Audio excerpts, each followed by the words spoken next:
Boom. Hello, everybody. Welcome to the channel Yankees Outdoor Adventures. I am a Calawanos Pequinot. You can call me Yankee. And tonight we're going to be giving a presentation on the Black Swamp of Northwest Ohio. So, I will be bouncing back and forth. I do have some slides set up here to show you guys. I got some pictures throughout these slides, and of course, I got a lot of other little notes and whatnot throughout the slides. So, the whole presentation shouldn't take too awful long. That's why I decided to shoot straight through it like this, and then we can take any questions at the end of the show. So, thank you for coming. If you're watching in a replay, please leave a comment. Participate, ask a question. I love to get comments. The Great Black Swamp of Ohio.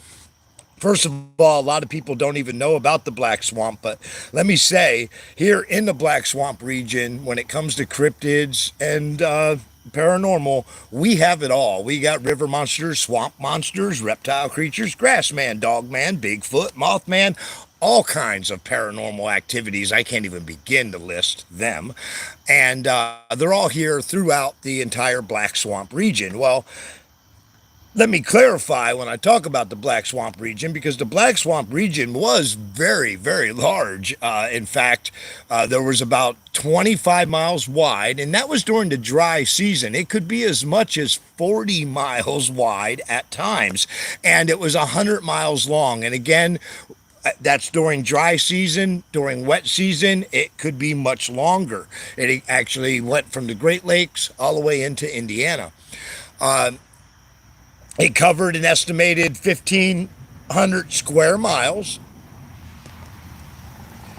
Although much of the area to the east, south, and the north was settled in the early 19th century, the dense habitation and the difficulty of travel through the swamp delayed the development by several decades.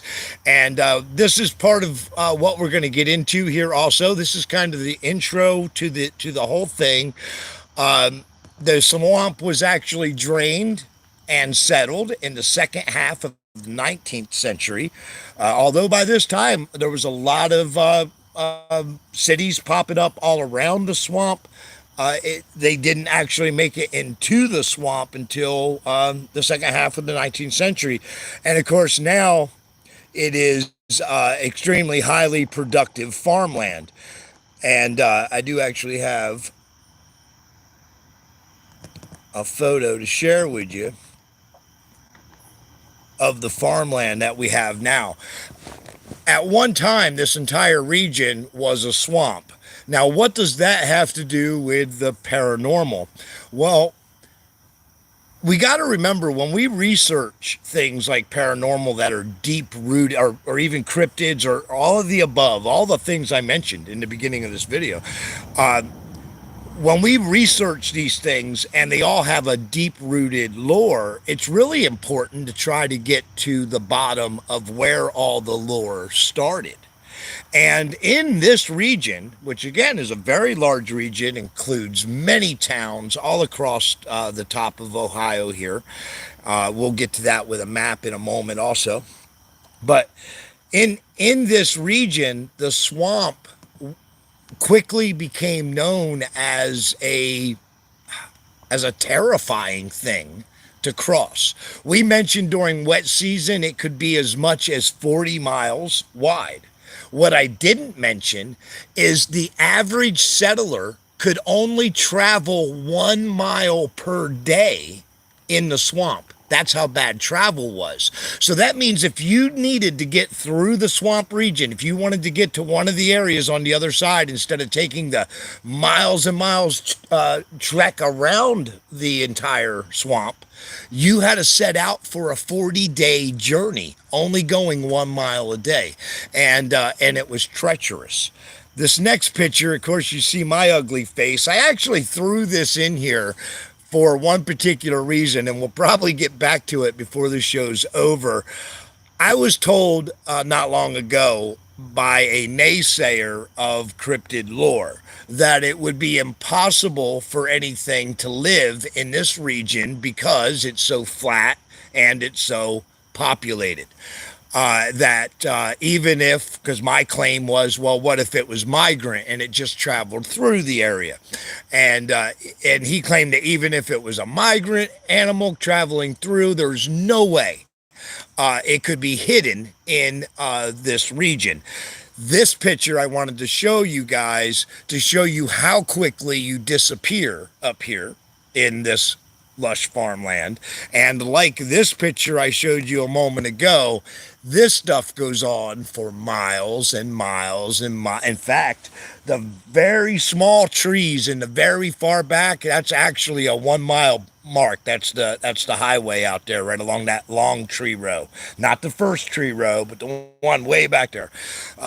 That's to give you an example of how flat it is around here, because you're actually looking at a mile from here where this picture was taken to that row of trees out there where the highway is. So I do believe something could hide up in here. Take it from somebody who camps in the middle of the cornfield. It can be 2 rows in, and I have no idea what it is. I mean, I guarantee you I have deer to come up in here. I have a family of raccoon that just love this, because this little grove that I sit in is also full of berry trees. So I happen to be blessed with a lot of animals that like to eat mulberries. And well, out behind my tent, the coon leaves a lot of proof behind that he eats mulberries. Okay, back to the swamp. This picture here is a picture that I put in here to bring your bring your eye set to what you actually faced. Like I said, a mile a day, because the swamp was thick woodlands. It was nasty, terrible swamp. The canopy. Now, see, one thing you don't get. This picture is taken from a nature preserve that's reclaiming swampland here in Ohio. So that's why you get to see what the swamp actually did look like. However, this picture doesn't give you the full picture of the swamp, because the swamp, although the only other swamp in America that compares is the Everglades, and this was nearly as large as the Everglades. The only difference is this swamp was thick hardwoods. It was oaks, it was poplars, it was tulip trees, it was acorns.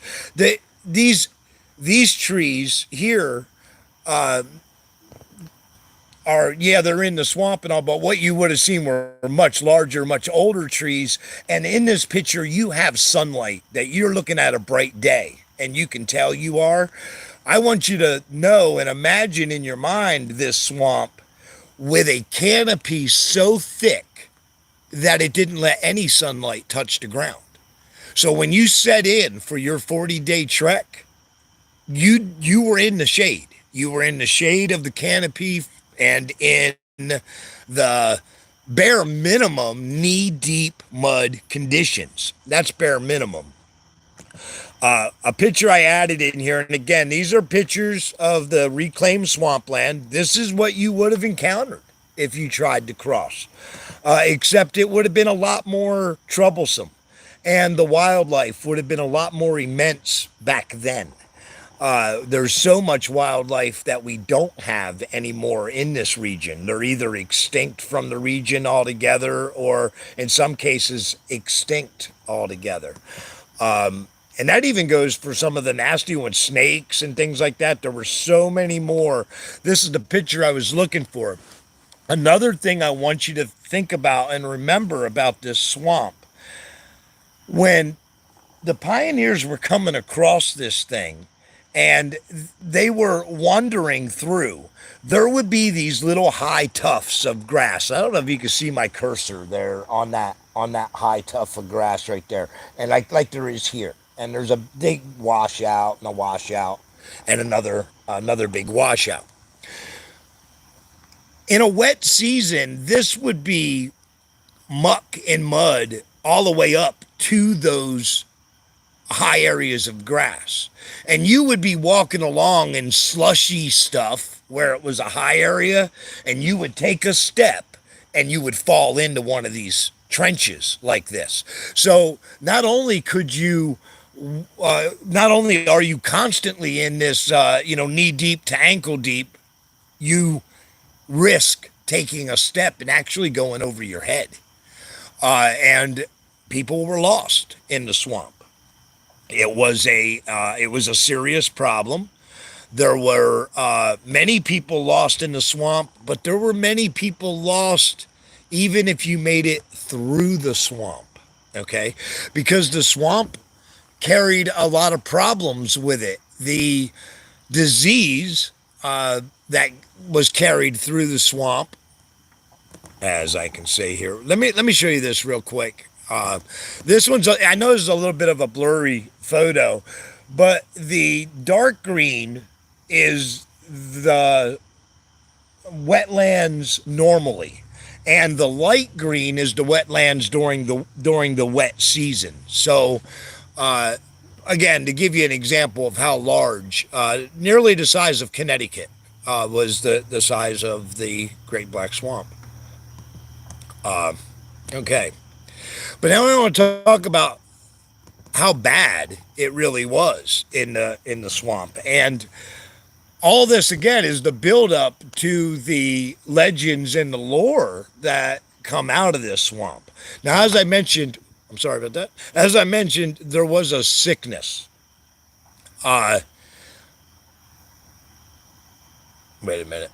Sorry about that. I opened the wrong slide for you guys. It was bad. As I mentioned, there was a sickness that followed the people, no matter what end of the swamp you emerged from. If you were heading north or heading south, only 30% of the people who came through the swamp had a successful survival rate from this disease. Nearly every single person got it, and they really knew very little about it. They knew it would sometimes last for several months if it didn't kill you, and it would give you violent shakes. You would go into convulsions. There were several medicines that were created just for the sickness that, again, they had no idea what was causing it. They only knew that every person who had it come out of the swamp. So, of course, the swamp was somehow linked to the illness. And at the time, they mainly felt it was the smell of the swamp, because, like I said, these type of trees, the hardwood trees that would drop all these thick leaves, this is one of the things that made this swamp different. It was probably where the name Black Swamp came from, because all this canopy that comes down to the ground during the fall would turn into a thick black just soup that sat in that mud, and it had a terrible decaying smell. So right away they did assume it was the swamp. However, one doctor was noted saying in a newspaper from the time, "We had no need of a doctor to bleed a patient, for the pesky mosquitoes did all the bleeding that was necessary." Now, that was another big major thing of the swamp. People came through. There were notes and by doctors that claimed people came through anemic, actually lost so much blood, and all from mosquito bites. However, they didn't link that to the illness. A poem in 1837. Now, again, this is to help you guys to better understand that a lore of bad things is already starting all on its own because of how terrible the swamp is. The poem that was published, "There's a funeral every day without a hearse or a pall. They tuck them away in the ground with breeches, coat, and all." Many of the people who died either died with their entire family dying with them, or they died alone with no family to claim them. bodies were buried, and if they even if they didn't have money to pay, in a lot of cases there was no money to pay. These were pioneers coming through, and if they didn't have family members and they didn't have the money on them when they died to pay for their funeral, then they were just kind of buried as a courtesy to get them out of, out from town or what have you. Now, one of the biggest problems, and again, this leads back to the lore that comes from this swamp, they would bury the dead in coffins. Okay. They would go out and try to find the driest grounds in the swamp, where they, right in the border of the swamp, where the people would contract their illnesses, and they would bury them. Okay. When the high waters came in, when the seasonal rains and stuff came, these coffins would eventually work their way back up to the top, and they would poke back up out of the ground. Sometimes still a coffin, sometimes just the bodies themselves came up. So again, while you're imagining this thick, dark swamp of, your knee deep, your chest deep, hell, you could go over your head. In addition to that, all the mosquitoes. In addition to that, all the wildlife you have never heard in your life, because all the pioneers coming into this region were coming from the east, and they were not coming from swampland. There's not much swampland up north. So this was new. And even if they were outdoorsmen, they were all about to encounter animals and wildlife that they have never seen before or heard before. This adds a factor into that as well, along with it being in this complete canopy. So you're in shade all day long. You're going to spend a month in the swamp crossing it, and bodies may be popping up out of the ground while you go. Okay. Is the swamp bad enough? Do you think it's a bad place yet? So we continue with what the Great Black Swamp is: an oozing mass of water, mud, snakes, wolves, wildcats, biting flies, and clouds of gnats, mosquitoes. It was nearly big enough to cover the entire state of Connecticut. A soldier who crossed the swamp during the winter of 1813. Now, again, this stayed swampland for a very long time. And a soldier who crossed the swamp in 1813 wrote that he and his comrades slogged through water 6 inches deep, underlined by ice. Often the ice broke, dropping them neck deep into the swamp. Another thing that many soldiers noted was anytime they had to set up camp in the swamp, no matter what dry ground you picked, you had no choice but to wake up in the morning with everything you owned soaked down into the ground. Sometimes you'd have 4 inches of mud inside your tent. That's what the soldiers were dealing with when they had to go into the area. A missionary back in 1781, he described the deep swamps and the troublesome marshes. He described how horses were wading knee deep with every single step. And that became a really big problem.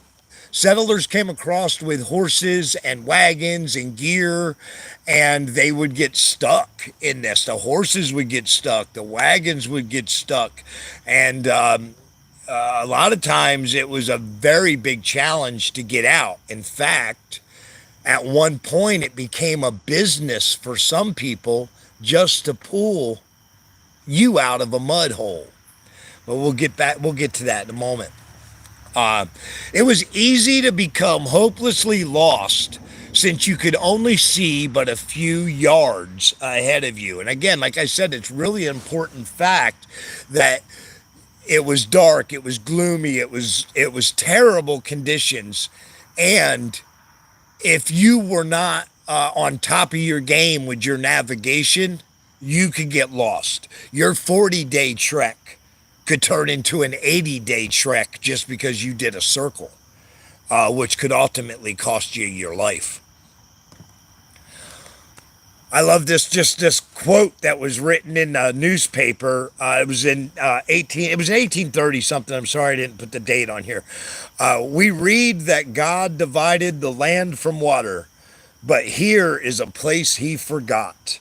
And they're right, because here the land and the water are not divided, especially during that time.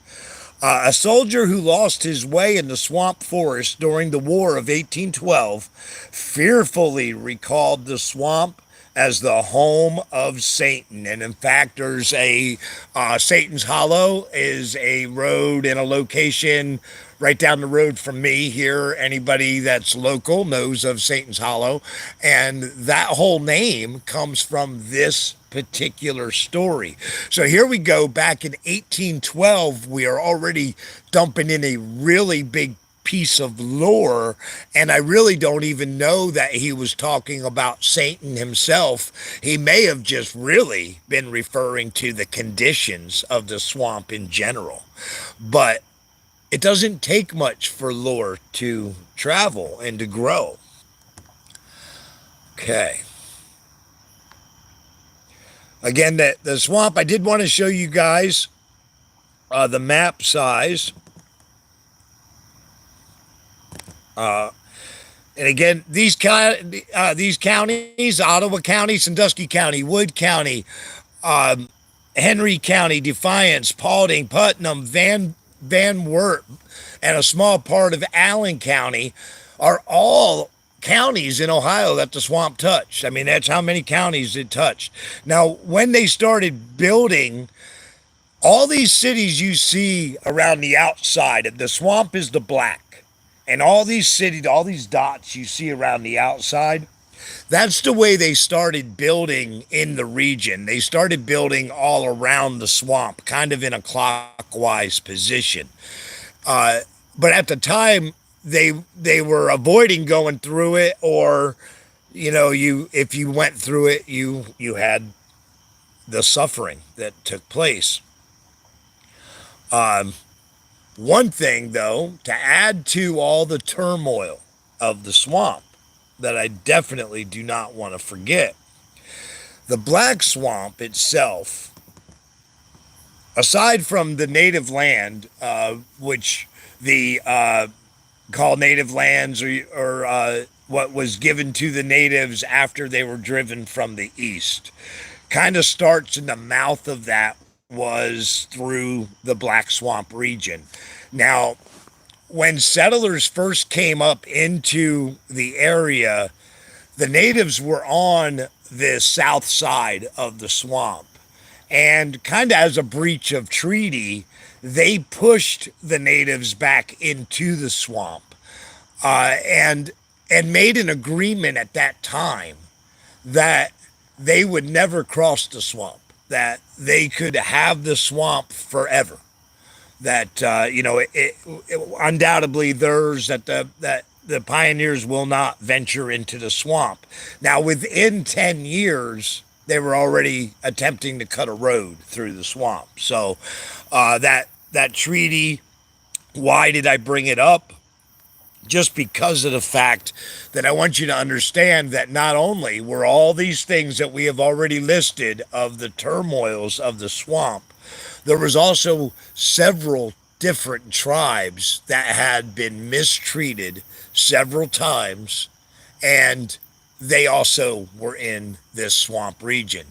Does that mean that all of them were disgruntled against pioneers crossing? No.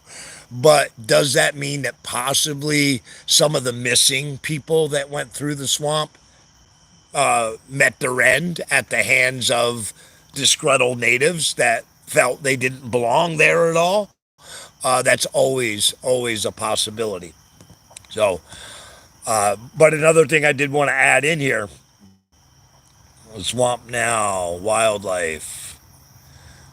First road. Let's go first road, because they did finally, they cut the first road. Now, the first road that went through from Lower Sandusky to Perrysburg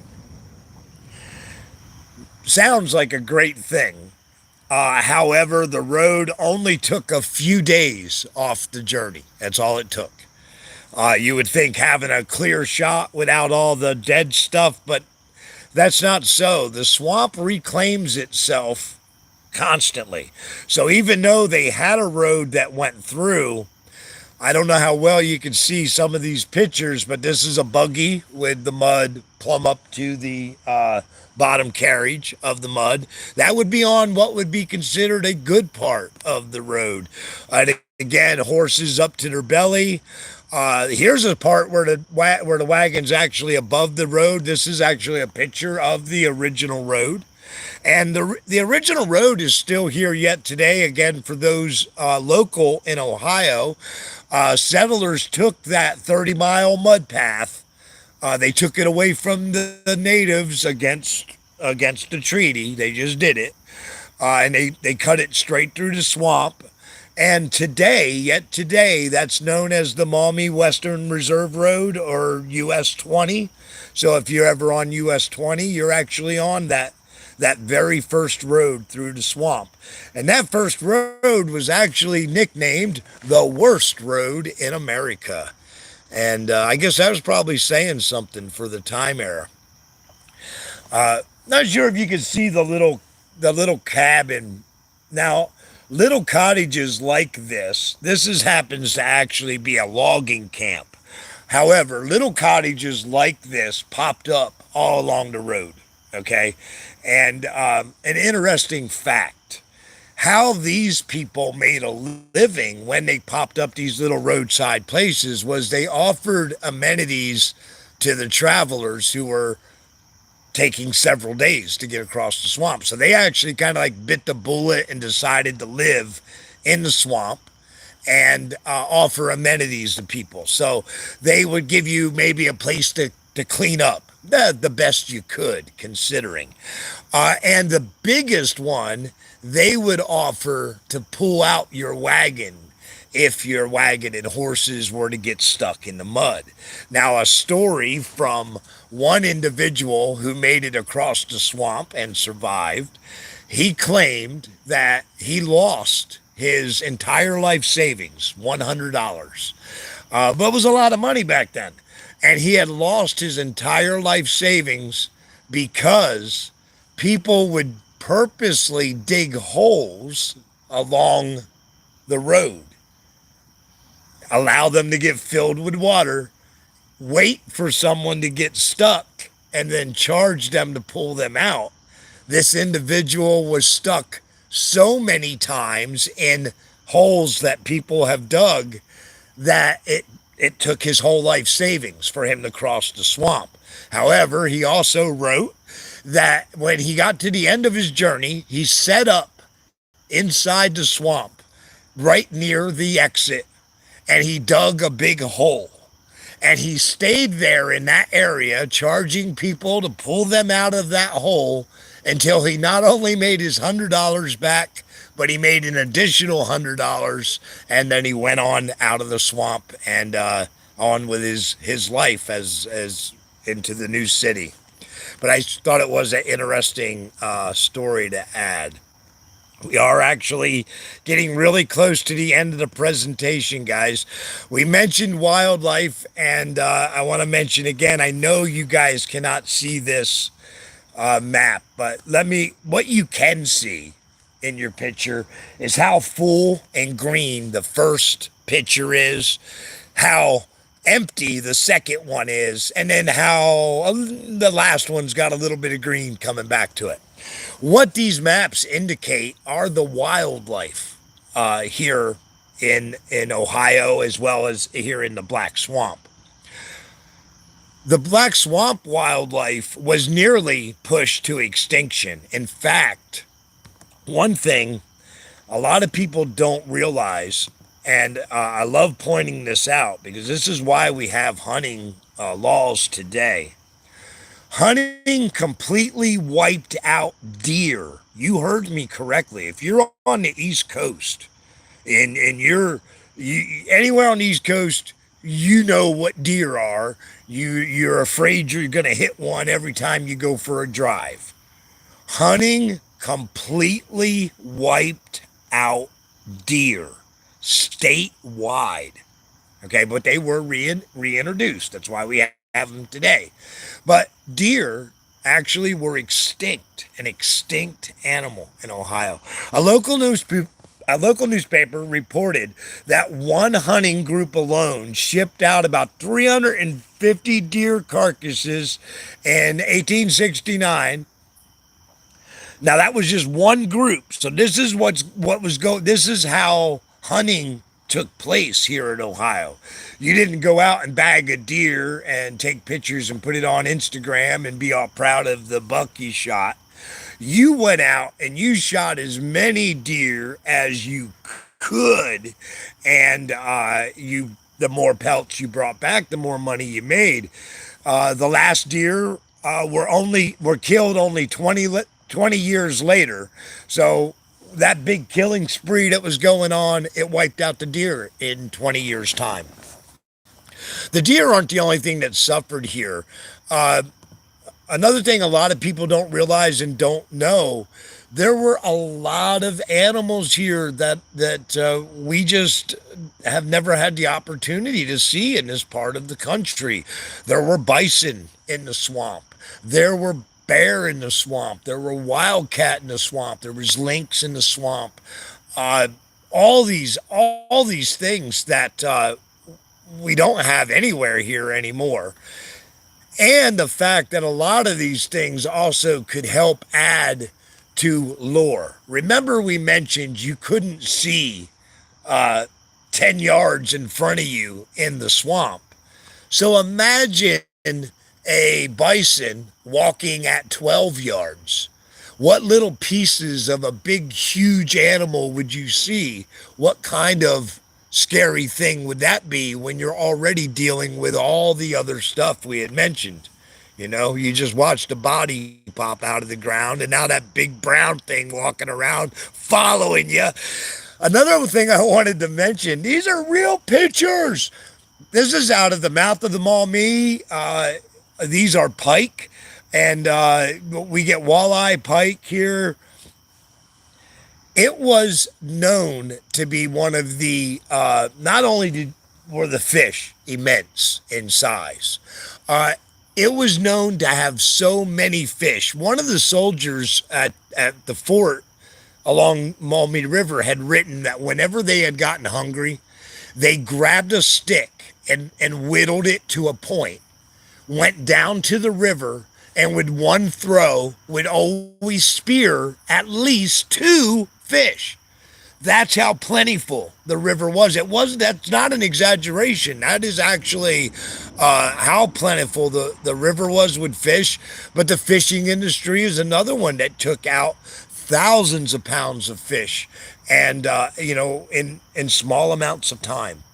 And because of that, many fish had to be reintroduced here in Ohio.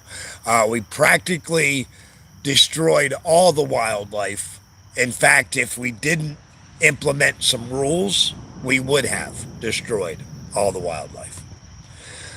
Uh, and let's get us up to where we are, a little more recent, because let's talk about draining the swamp.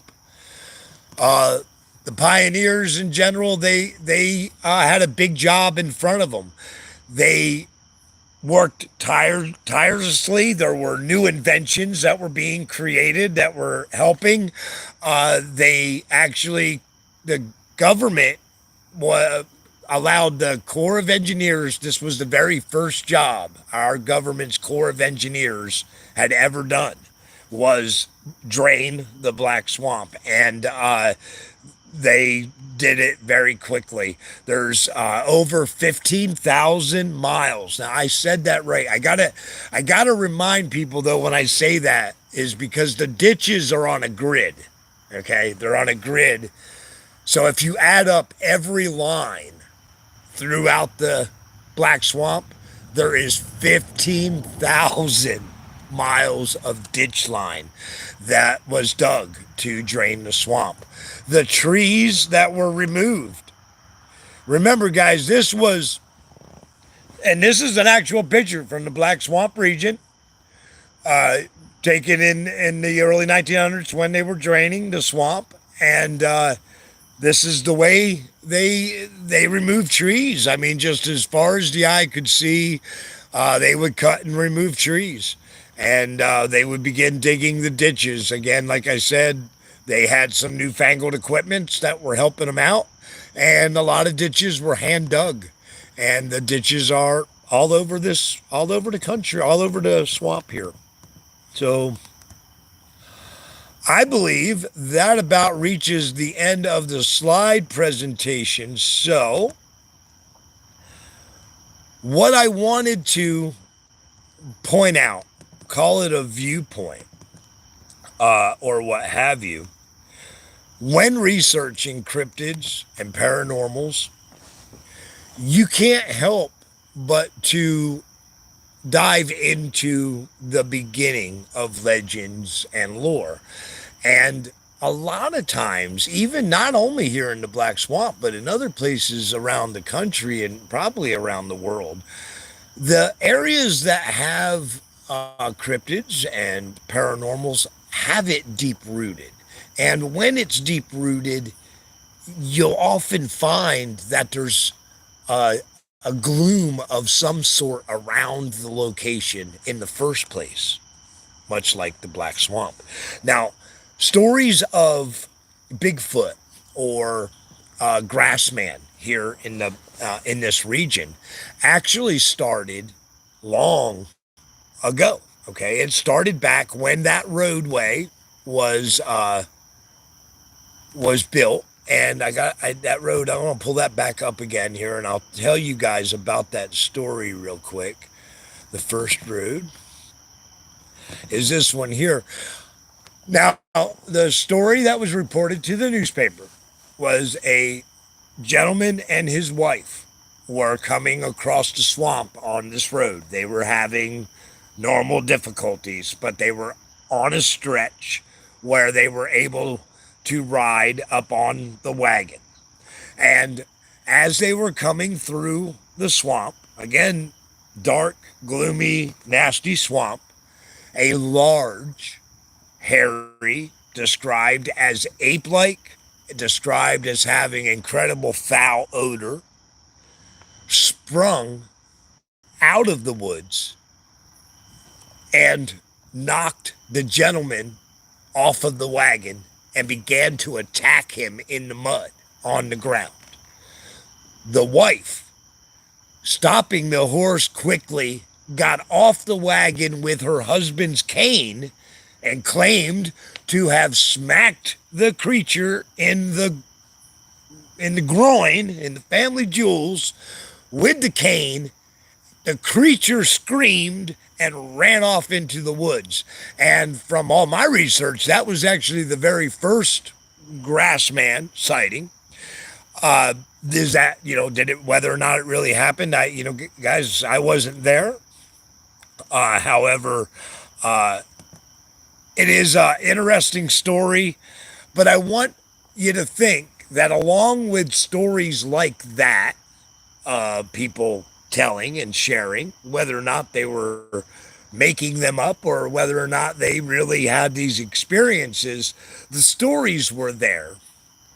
The gloom of the swamp was there, the mosquitoes were there, the sickness was there, the death was there, the dead bodies popping up out of the ground. I mean, that part just gotta freak out anybody. That was there. So, all these things already being in place, any story that begins to be told is most likely going to take a deep run into paranormal and cryptids, just because of all the other gloom that's around the scenario. Does this mean there isn't any? No, not at all. It doesn't mean that by any means. It doesn't prove or disprove any existence. But for any good researcher, I do honestly believe it's a valid starting point is to better understand the region that have myth and legend created. Guys, I hope you enjoyed the presentation. I am going to take any questions if anyone is even watching. I can't see the chat room from here, so but I'm gonna go ahead and I'm gonna get up and take any questions if anyone has any. So go ahead, feel free to put them in the comment section now, and we'll take a look and see what's going on. And let's go ahead and actually close out of that before I get up.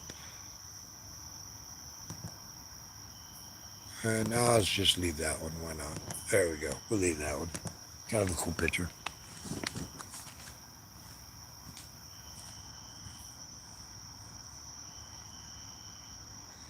All right. Hello and welcome. Guys, how was can I ask y'all, how was the presentation? Listening so far, a great presentation. Thank you. Thank you very much. Uh, I've seen a Bigfoot. That's all the proof I need. Well, you know what, man? That would be enough proof for many people, right? I agree. I agree 100%. I came late, but good from what I've seen. I will refine the search a little bit and refine the search. I will trim the video. There you go. I don't even know where my mind was there. I will trim the video and make it more replayable for a replay. So, yeah, check it out, man. Solid presentation. I learned a lot. Thank you, man. Thank you very much, Yankee Outdoors. That was awesome. Thank you, my friend. I really do appreciate that. Good presentation. Thank you, guys. I do hope you learn a lot. I don't know how well you can hear me over here. Let me play a game with my camera and try not to mess things up here. I'm gonna come around here, and again, if anyone has any questions, then please feel free to ask. I'm gonna turn this way.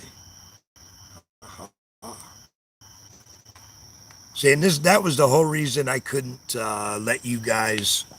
I couldn't see the chat, is because if I put you guys where I could see the chat, you would see the screen backwards.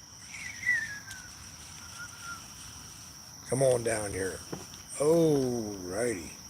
Hey, that's close. It's got to be a little close. All right, awesome, guys.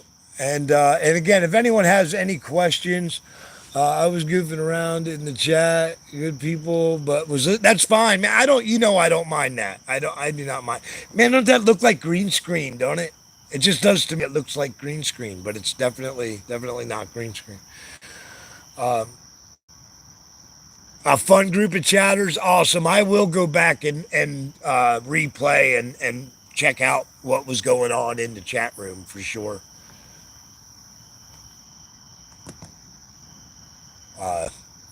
But we can wrap this thing up. You know what? It didn't take me. I guess maybe in one respect it took me a little longer than it should have, but it didn't take me as long as I really thought it was going to, because it is just now 10 o'clock. So, thanking you for helping me dispatch. Awesome. That's it. Hey, that's awesome.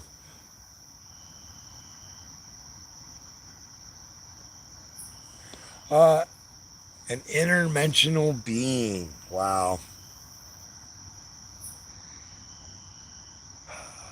You know, I, I'm open to anything, but that's. Let me ask you, interdimensional being. Let me ask you.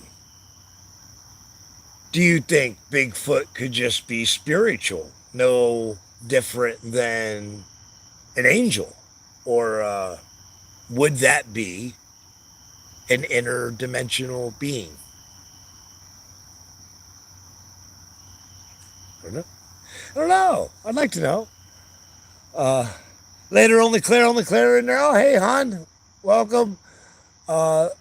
the sleep, but I'm glad you did. I was just giving a little Black Swamp presentation there. For me, flesh and blood strictly. Okay. That's my theory, and wetlands are somehow a portal.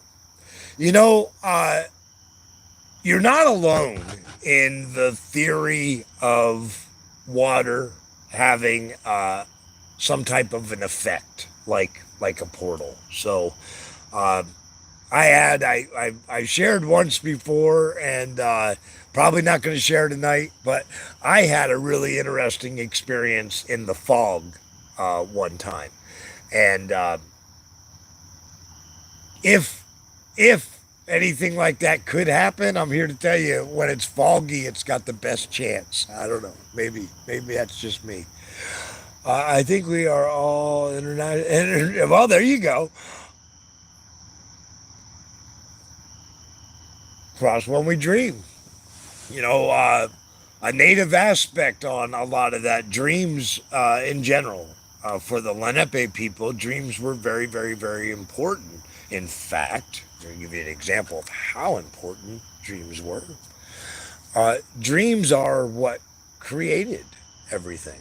The creator went to sleep, and when he slept, he had a dream. And the dream he dreamed came alive. Like when he woke up, it was still going on. And that was all of us. And so for a Lenape and Lenape teaching, you would be taught that uh, you're part of the creator's living dream. So, as part of his dream, it's up to you to make it a good dream, uh, to do what you can. So, just a little spiritual teaching for you. I hope she's not watching tonight. Oh, Red Bear. Well, we dream that is a solid point, though.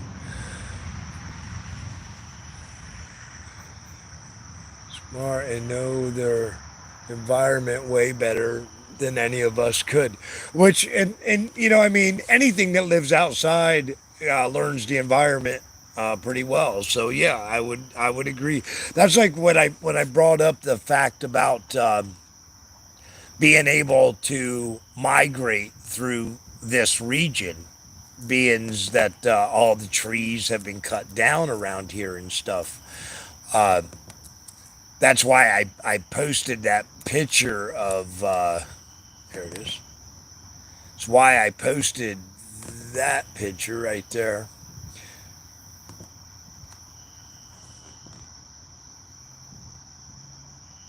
There's something snorting back there behind me. I don't know if you guys can hear it or not. It was probably a raccoon.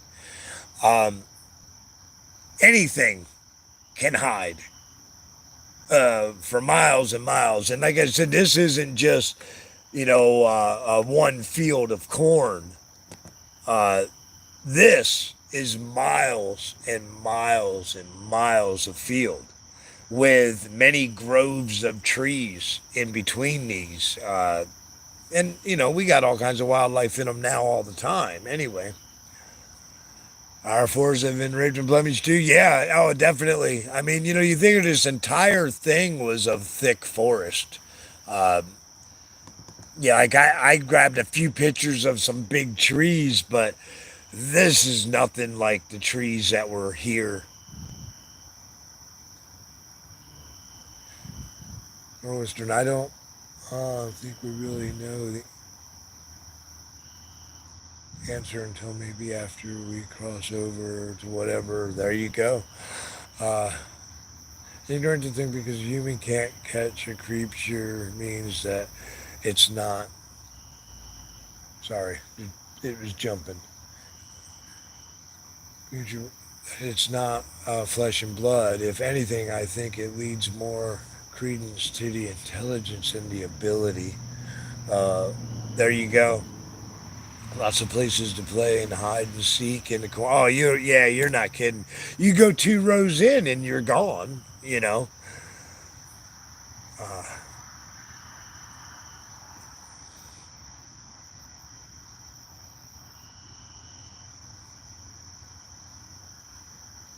Oh, Mitten Man. Who was Mitten Man? Yeah, you guys, there's been some good conversation going on in here. That's awesome. That's awesome. Uh, yeah, I do hope you guys did learn a little bit about the Black Swamp and maybe open your mind a little bit to the reasons cryptic lore could get started, even if there wasn't a creature in the woods. Um, I mean, I know, I know my girls would be seeing ghosts before they got out of the swamp if they seen a dead body pop up out of the ground. I'm just telling you. I know them. I know them. I know they would see something before we were out of the swamp. So, uh, I think all that kind of weighs into it too. I'm hoping to go Sasquatch in the fall. There's been sightings in Crystal Lake, Arkansas. That's pretty close. Awesome. Crystal Lakes, huh? Yeah, it was. Thank you, thank everybody for coming. I appreciate you all. I'm going to go ahead and wrap it up. I don't. I again know if anyone does have any questions. Everyone, I have to go. This has been fun. Hiking deep. I want to thank you very much, guys. Please thank my brother Hiking Deep for helping out with the monitoring and the chat room and I'm sure letting people know that I couldn't see the chat and stuff. So I really appreciate it. Greatly appreciated.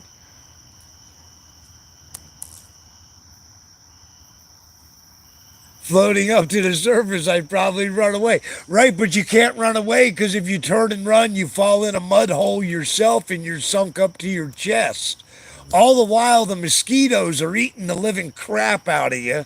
The over canopy overgrowth is so thick the sun doesn't hit the ground, and the lower canopy and the lower brush and whatnot is so thick you can't see 10 feet in front of you. It's a lovely place. But again, it's nothing like that today. It definitely has changed.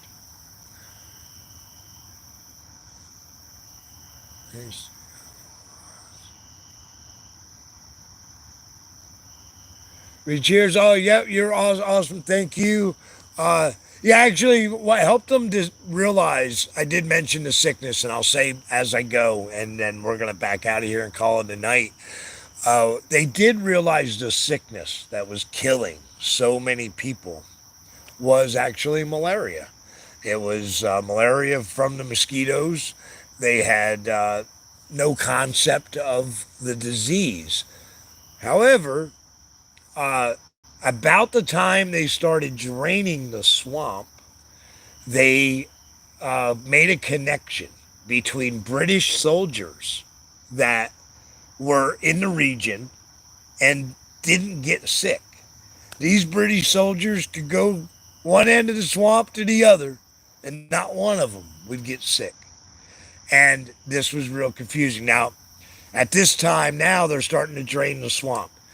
But they're researching these British soldiers. Why didn't they get sick? Out of everyone's like, like I said, 30% was your chance of living.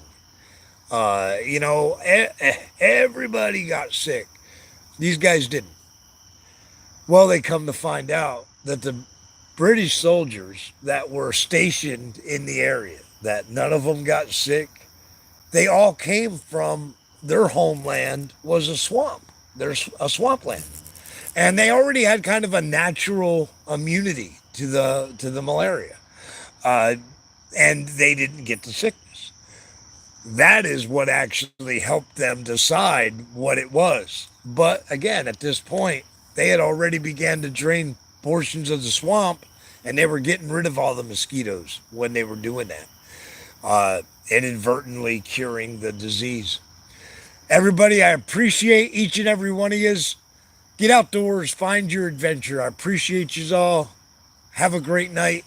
Um, I know I'm going to. It's a beautiful night out tonight. So I thank you all for coming. Until our trails meet again, I hope all your adventures are awesome. Winishita.